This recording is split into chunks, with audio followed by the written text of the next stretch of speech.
Thanks, Julianne, for coming back. You're It's welcome. great. Thanks for having me. It felt like there was so much richness in what we talked about last time that it's really good to be digging into it a bit more. Yeah, because gosh, we could talk for ages about this stuff, I'm sure.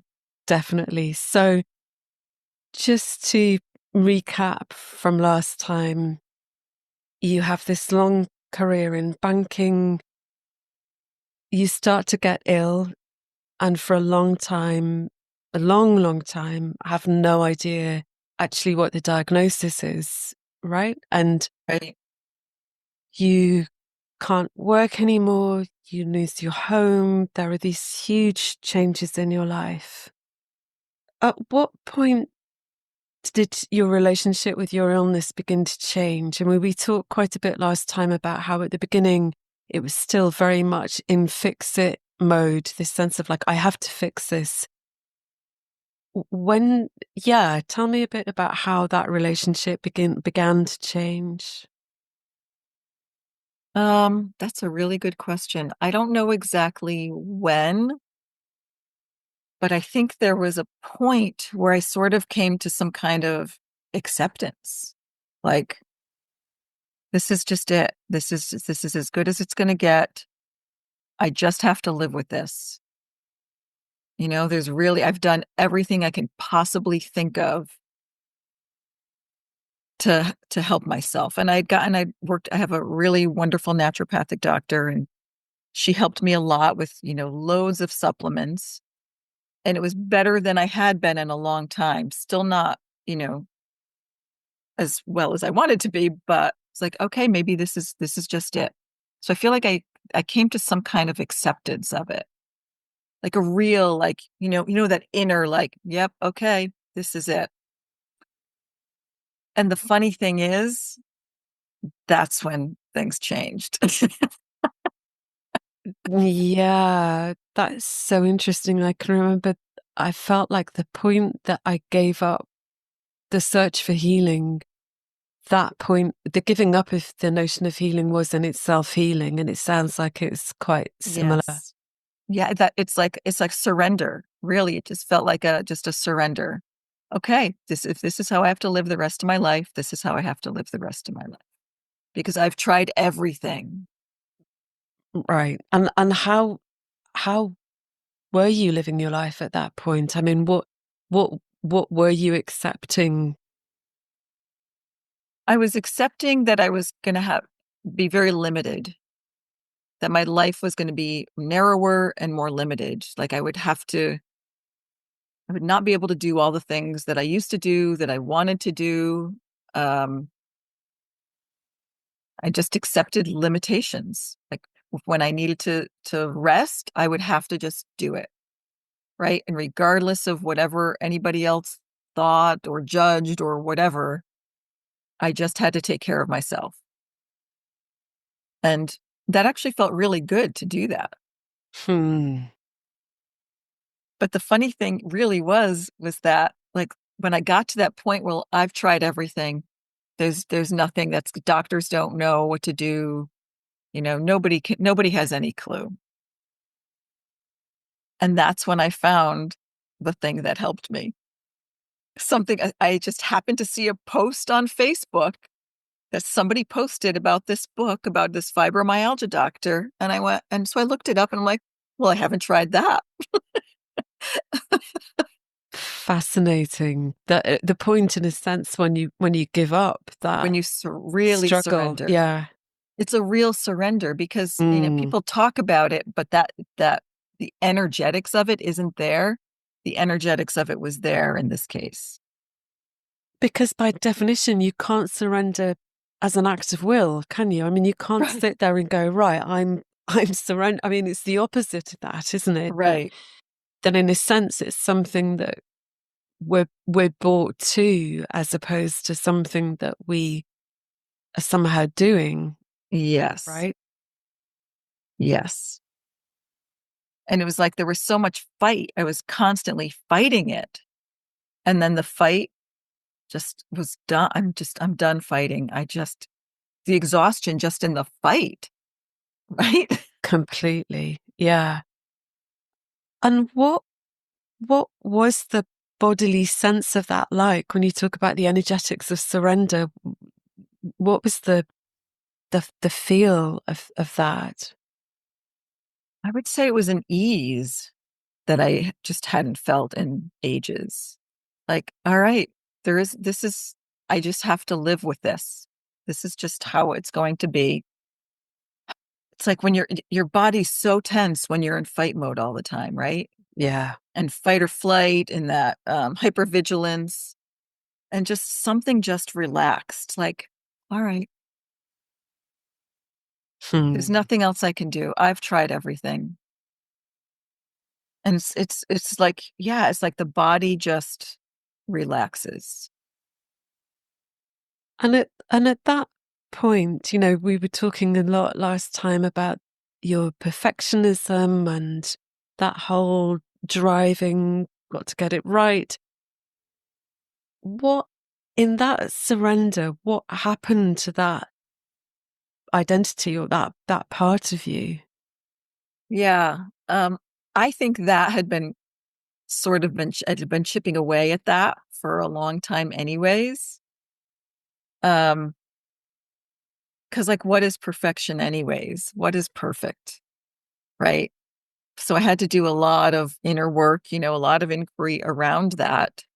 Um, and I think over time that was starting to fall away anyways. Like Yeah. so,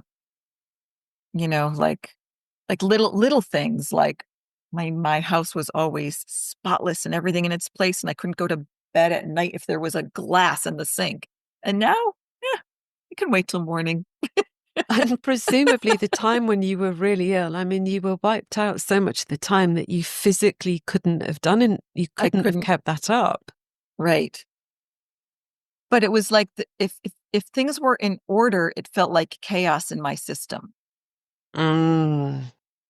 You know what I mean? It's like I needed because I felt so out of control, I guess, in my inner self, inner world, that I needed the outer world to be perfect in order to feel like, oh, something's organized here.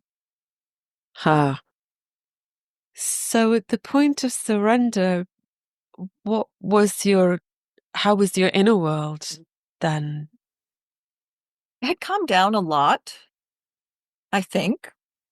I mean, it's been a while, so I'm trying to remember back, but I mean, that doesn't mean that there wasn't still a lot going on in my Sure. inner world, like still a lot of old beliefs that, but yeah, I'm not really sure. Yeah.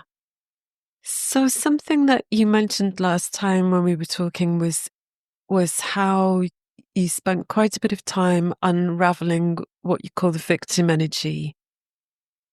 And my ears always prick up when I hear that word because as we both know, it's one of those words that carries a lot of baggage, particularly in the new age spirituality Yes. circles.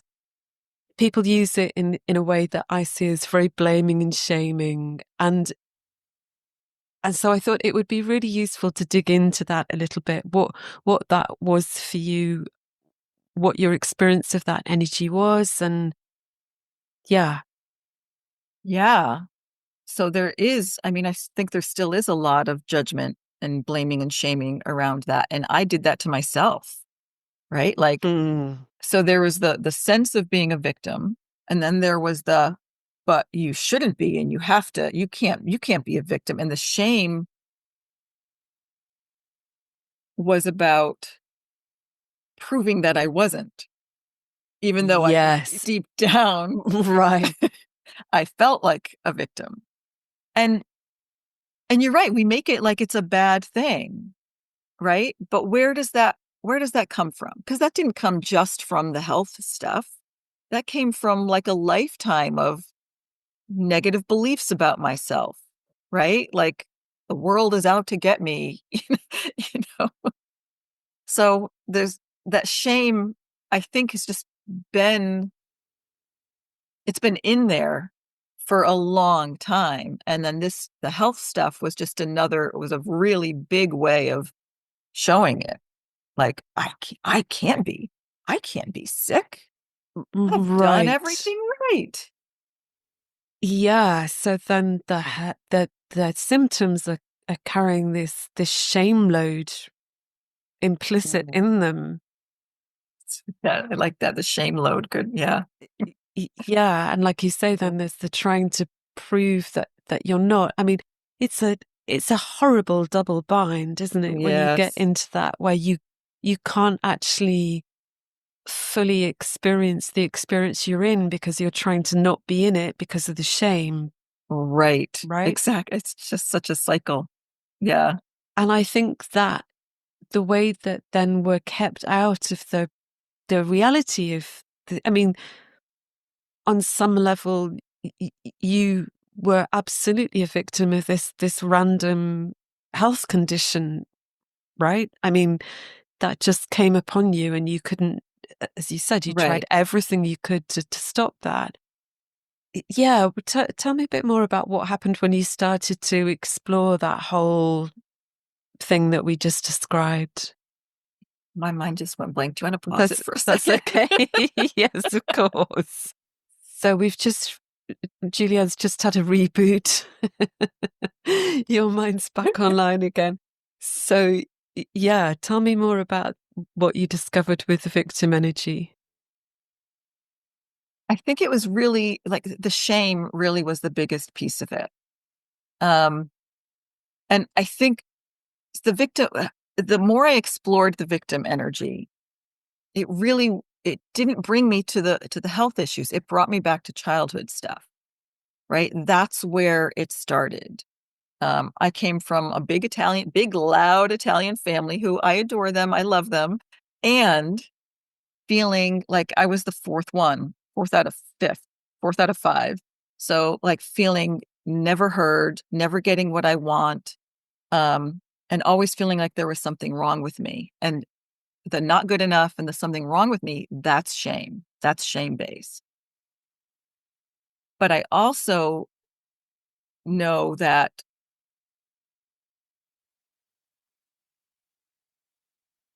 I try, like I said earlier, like I was always trying to prove that I was good enough or that I wasn't ashamed. So there was that hiding, which is shame, Right. right? And so all of that ties into that victim energy, right? Yes, that makes complete sense. Yeah. I think energetically, this is really interesting, isn't it? Because of the layeredness of this. As you say, So many layers. deeper down, there's the shame and those deeper beliefs of being wrong or not good enough. But they're trying to prove that we're not energies. Uh, there's a lot in that, isn't there? I mean, somatically speaking, that's Yes. very powerful, isn't it? I mean, I've spent a lot of time in my own version of that, which often has different wording to victim, but it's the same thing essentially. That that they're trying to prove we're not what the shame is telling us we are, which Mhm. inevitably we took in from outside. I mean, I think fundamentally shame isn't self-generated, Mm. at least originally, right? Yeah. That came from outside. I think it takes a lot to see to see those deeper layers because it means feeling the shame in all its shamefulness, right? I think shame is actually probably one of the hardest things to feel out of everything, isn't it? Yes. Because it can't see outside of itself. Right. You know, it can only see its own judgment of itself. Right. And by definition, it has to hide. Right. Completely, completely. Mm. I mean, ultimately, I don't think there's an answer to this, but how much of all of that do you think was linked to the? Do you have a sense of all of that being linked to the physiology of your illness, or do you think they simply sort of coincided? No, I think they were very much related. Um, because to hide the shame, that's where the perfectionism came from. Right. Right? I have to be perfect, but the the the word tightness wants to come. I was always tight. So, like, imagine just physiologically, like if your body's always in contraction and constriction and in tight like this, you don't have energy flow, you don't have good circulation, like so much, it affects so many things physically in the body. It affects your organs, it affects your brain, affects your heart, it literally affects everything. So I do feel like they were very much related. Yeah. My sense of it is that our system, that whole structure, the the perfectionism, all of that, whatever we develop in order to get through on some level, that structure eventually, sometimes, certainly for us, reaches a breaking point. Like it just can't sustain itself anymore because the energy required to hold all of that tightness and all of that together is it just Yeah. it simply runs out of energy, Yeah. right? And I think that's why the beginnings of the Dark Knight feel so catastrophic because because that is what we thought we were, Right. right? We thought we were that whole structure. Right. I'm interested too in talking a little bit about what often people in spirituality refer to as the body. But how much did those sort of philosophies around you're not your body or those kind of ideas, how much did they play a part in all of this? Because I can imagine those could be useful at times and actually really detrimental at other times. I think that for me,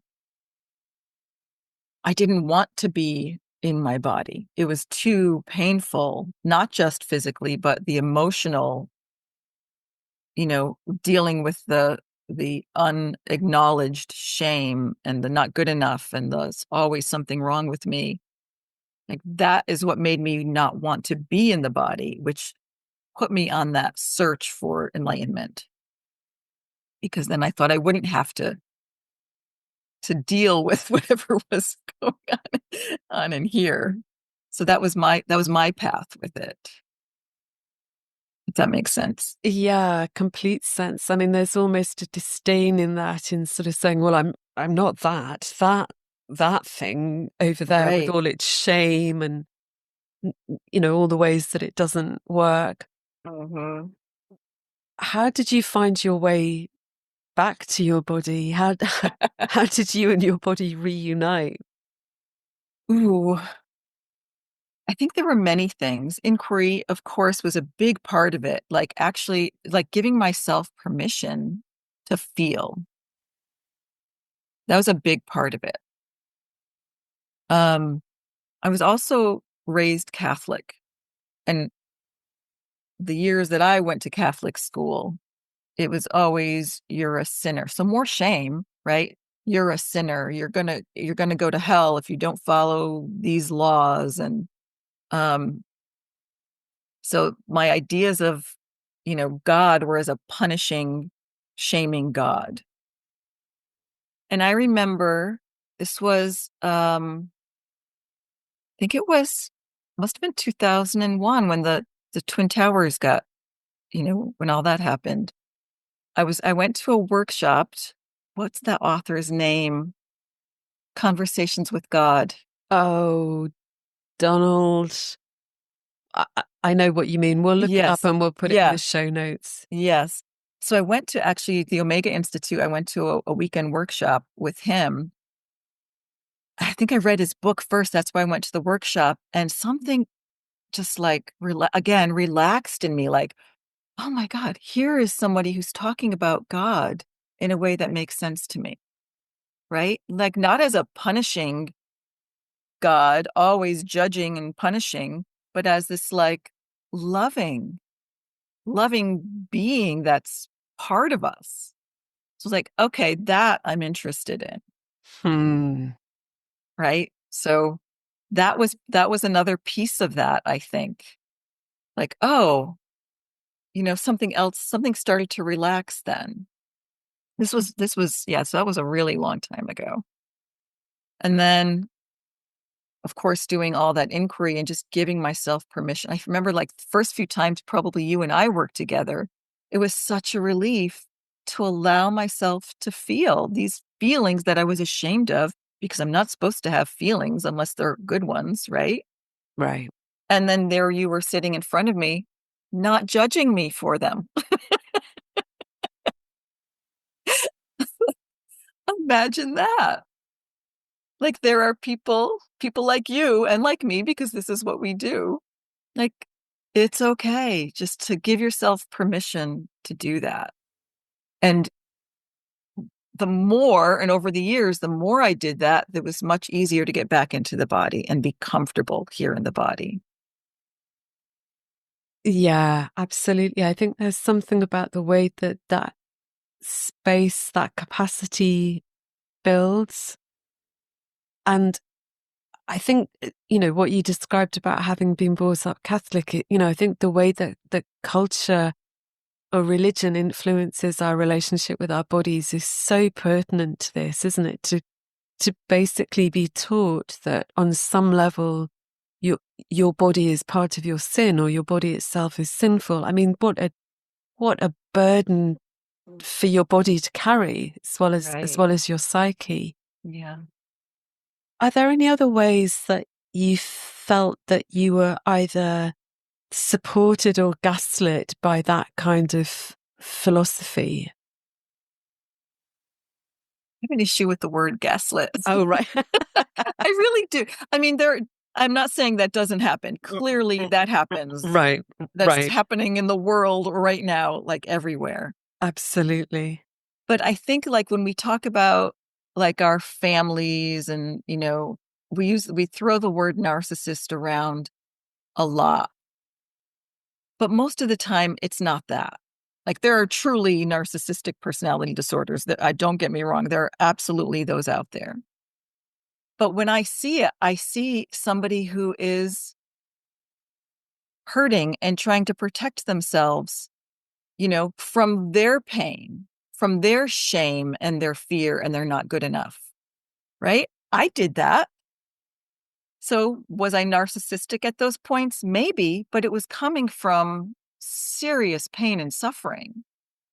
So for me, when I see like some people doing that, they're coming from their pain, and I can have more compassion for that. Now, believe me, there are some I don't have compassion because it's quite obvious and overt. But for the most part, I don't know. I just see it's pain. Yeah. Yeah, absolutely. I mean, I feel like we could do another whole episode on all of that. Yeah. I'm wondering about whether that those teachings, if we Yeah. take them away from particular individuals, whether those teachings are in themselves, maybe shaming is a better word for this, whether our Control. It's ability to control. have our experience and to Yeah. feel those feelings in the way that you were just talking about often gets shamed by certain teachings, if that makes sense. I do think that happens. Yeah. And I think it's ultimately about control. Like, where did these things originate? Right. So in some cases, it is about controlling how people think and how they act and what they believe without letting people think for themselves and make, conscious decisions for themselves. So I do think that does happen. That's out there. Um, yeah, I'm not really sure where to go with that. Yeah, yeah. Just to come back to your relationship with your body, how would you say it is now? I'm much more comfortable in my body now. I'm I do have little judgments of it. I have my, menopause belly that I don't love, but but I'm comfortable being me. You know what I mean? And Hmm. I don't judge myself the way that I used to judge myself, you know? for thoughts that even when I have judgmental thoughts, I don't judge that anymore. It's like, oh, look at that. Okay. I'm just so much more accepting and so much more present. And then whatever, it just feels like whatever's here is what's here. And it's okay. And it's even if it's not okay, I can deal with it. Yeah, It's like absolutely. I'm not denying any part of myself that I used to deny. Yeah, I love that. I mean, I think for me, that's one of the biggest changes that happens through the dark night of the soul is a fundamental shift in our relationship with ourselves. Yes. And for me, that judging critic part also was, I mean, before the dark night, it was rampant, really. Mhm. And slowly over time, I think when we come through many layers of shame, the feeling of that, the starting to feel the okayness of feeling anything that's here without judgment, I think fundamentally rewires our relationship to ourselves and our experience, including our physical experience, right? Our symptoms and all the things that happen Right. with the conditions. Yeah. In a way that just makes all of that so much more okay. As you said, even if the individual thing, like obviously it's like on some level, pain is never okay, right?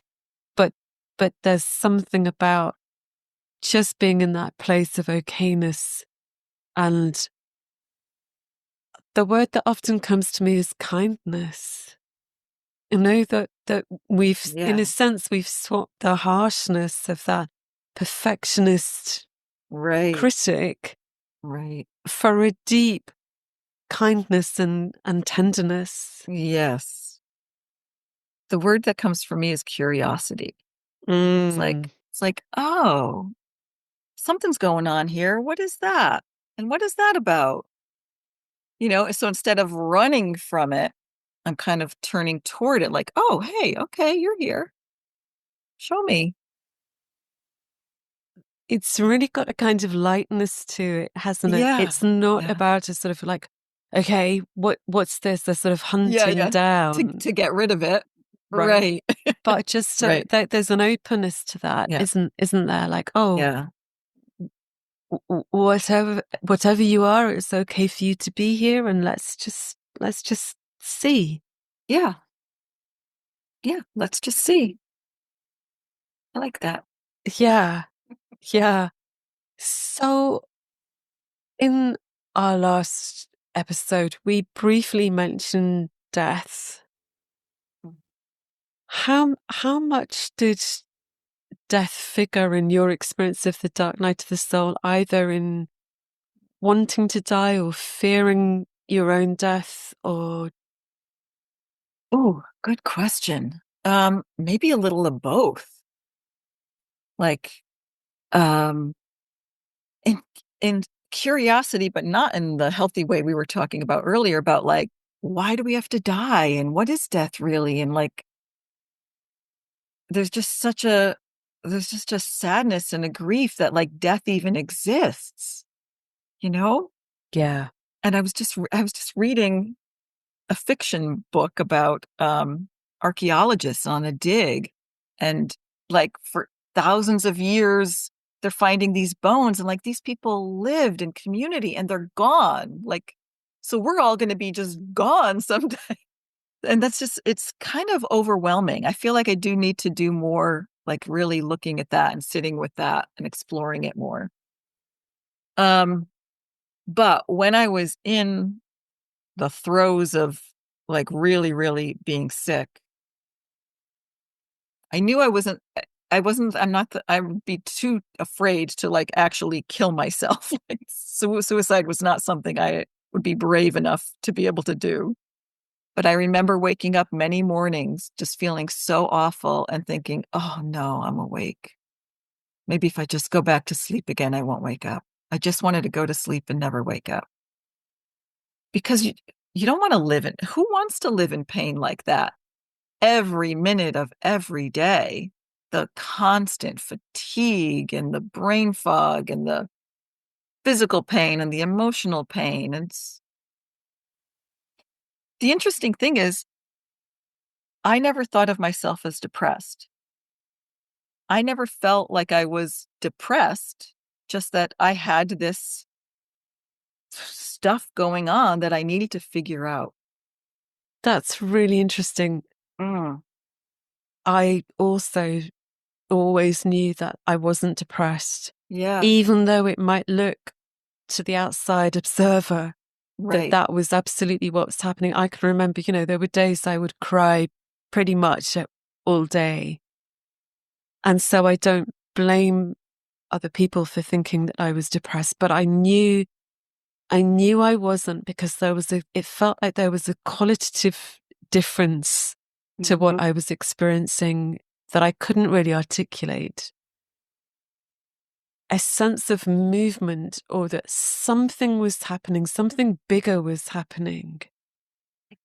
And that somehow the facing of death was part of that. I mean, certainly for me, it was slightly different to you in the sense that I thought I wouldn't wake up.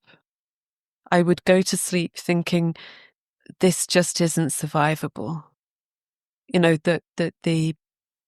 The degree of, I think the word anguish came up for me a lot. The degree of the anguish and the pain, the emotional pain, was so acute that it would just, I couldn't conceive of how it would be possible to survive it. Yeah. And there was a huge amount of fear of death, which I'd had previously anyway, but it came in full force at that point. And I think in a sense there is something dying at that point. Yeah. Yeah, is that your sense of it too? Yeah. Whatever was dying was old. Old, I don't know, old beliefs, old paradigms. I don't know how to describe it, but just Yeah. something that wasn't working anymore and wasn't needed anymore, but I didn't know that. Right, right, Right. absolutely. I think that's really, you've really touched it there, because that gives rise to such panic, doesn't it? That this Mhm. structure, this whatever it is that's not needed anymore, that's dying, we don't know that we can be without that, 'Cause right? And I it's all we've ever known. Right. completely, it's certainly all we can remember, Right. or certainly what we've come to know ourselves as. I think even though there's an inkling of a faint memory of something prior to that, right? I think we often have this sense of that we're not quite in the full realness of ourselves. Yeah. Mhm. Certainly for me, it was terrifying that that old thing, structure, whatever was dying. So I think it's interesting, isn't it? Because on some level, of course, we could say, well, obviously we weren't physically dying for sure. And yet there is something within the psyche, within our being, which was Yeah. fundamentally changing, if not dying. Right. And I can remember the words, yea, though I walk through the valley of the shadow of death would come to me. I And remember you talking about that, yeah. I wasn't, I mean, I was brought up going to church, but it wasn't a Catholic church, so there wasn't all the sin stuff. Mhm. Can you remember that lifting or changing? Like, at what point did you start to feel like maybe you would live, and maybe you wanted to live?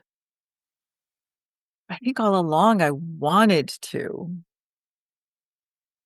Um, even the times when I wanted to never wake up, there was a part of me that wanted to. I think honestly, I think for I can't say everyone because I don't know, but for most people, that idea of wanting to die is really just, I don't want to be in pain anymore. If I could not be in Yeah. pain, I'd be happy to live. I think ultimately that's what it's about. And I think suicide, people who actually do commit suicide, they just can't take the pain anymore. And Yeah. I totally understand that. Absolutely. I think it's I think it's very difficult to imagine the extent and the intensity of the kind of pain that we're talking about, isn't it? I think, before we came to this, I think both of us probably would have said something along the lines of, yeah, childhood difficult, but, worked through it. Certainly I'd had a number of rounds of therapy before before the Dark Night started. But the viscerality of the pain, the all-consumingness of the pain is it's really unimaginable, isn't it? Yeah. Yeah. It's hard to describe. So yeah, absolutely. I mean, I totally get why people would want out of that. Hmm. Yeah. I think there's also simultaneously with that something calling us forth in some way, something pulling us towards something that we can't see, that we can't know. Did you did you have that sense? I always had the sense like, I'm not done yet. Brilliant. I have, like, I don't want to die because I haven't completed what I'm here to do. And I don't even know what that is. I still don't know that I'm sure of what that is, but like, I'm not done yet. And I could drop dead tomorrow. I don't know, but it's like, I want to I want to contribute. I want to, you know what I mean? It's like have a legacy of some sort.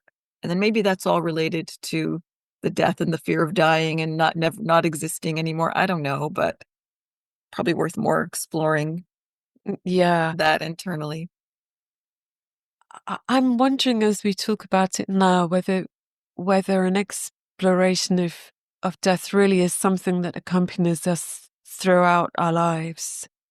That Yeah, unless you have a belief system that gives you sort of an off the peg way of relating to the notion of death, which of course we don't, whether whether the exploration of the mystery of that is uh, because we can't ever know, really, can we? I mean, I feel like all I know is that of course it will happen at some point. right. I don't know what will happen or what's beyond that. My sense is that there is something beyond that, but uh, you know, who knows fundamentally. I wonder how much of the Dark Night really is a reckoning with the prospect of our ending. Yeah. That that feels like ooh, like that feels like really core to it, to the Dark Knight, doesn't it? Yeah, I mean, Yeah. I mean, it's really interesting Until you because this just is said all that. coming I up know. now. I've never I said know. that before, Right. but it just came to me. But maybe there's something, and maybe this is related to the soul aspect of this, that it's almost as if something in us is saying, can we get real now? Like, what really is this about? Right. And I know for me, there'd been a lot of stuff with, I mean, obviously, I'd done various things and done some good stuff. But I think there was a lot of drama creating kind of behavior, particularly in relationships. And it was almost like, I mean, it almost literally stopped. I mean, it took a little while for that to sort of work through, but Mhm. I never went back to that after that time. And it's almost as if something is saying, like, are you actually going to be alive whilst you're alive? That I Yes. hadn't realized that I wasn't fully alive. I was kind of half dead in some Yeah. way. and something saying, are you going to dare to actually be here and feel all of this and be willing to, yeah, to really be here? I am so resonating with what you're saying right now. It's almost like there's something in me, I'll just use myself as an example, that went like, "Time is limited. Stop screwing around." Right, Right? Like, what is it right. you really want? Come back to yourself. Stop hiding all of these parts of you that you're so terrified of having people see. Stop screwing around. It's time. Uh, yes, absolutely. Yeah, Yeah. because the hiding, there's something, I mean, I both really feel for it. It's like, God love it, the Yes. hiding Yeah. and the shame. I mean, I so feel for it. And at the same time, there was something so disingenuous in it, right? I mean, completely inadvertently. But this idea of curating ourselves in some way, I can remember at some point it came up for me that I'd been hiding behind a mask. And, I guess that's part of what perfectionism is, isn't it? That we're showing certain parts and other parts are hidden away. And yet there's such preciousness and aliveness in the parts that are hidden away, right? And Yeah. I think because we don't know that until we actually start to get to feel them. Right. We think that they're really hideous and awful and they have to be kept away at all Right. costs. Right. And yet that's where a substantial part of our aliveness is. Excited about this. You know what this is reminding me of? Mary Oliver's poem, The Journey. Do you know that one? No, I don't. Oh I my know, god, I I'm looking know, it up right now. wild geese, is it? Wild Geese is wonderful, yeah. Yeah. This one is just so, can I read it? It's Yeah, not too please. long. This one just like, while I was going through this one really grabbed me. Wild Geese did as well. So this is The Journey by Mary Oliver. One day, you finally knew what you had to do and began. Though the voices around you kept shouting their bad advice, though the whole house began to tremble and you felt the old tug at your ankles, mend my life, each voice cried. But you didn't stop. I have chills. Me You knew what too. you knew what you had to do. Though the wind pried with its stiff fingers at the very foundations, though their melancholy was terrible, it was already late. It was already late enough, and a wild night, and the road full of fallen branches and stones. But little by little, as you left their voices behind, the stars began to burn. The stars began to burn through the sheets of clouds, and there was a new voice, which you slowly recognized as your own, that kept you company as you strode deeper and deeper into the world, determined to do the only thing you could do, determined to save the only life you could save. Like, Whoa. right? I've heard that That's, before, and I just was hearing that all the way anew again. I mean, perfect. yeah. That I mean, that describes the dark night of the soul and coming through it to perfect. me. Mhm. Yeah, same here.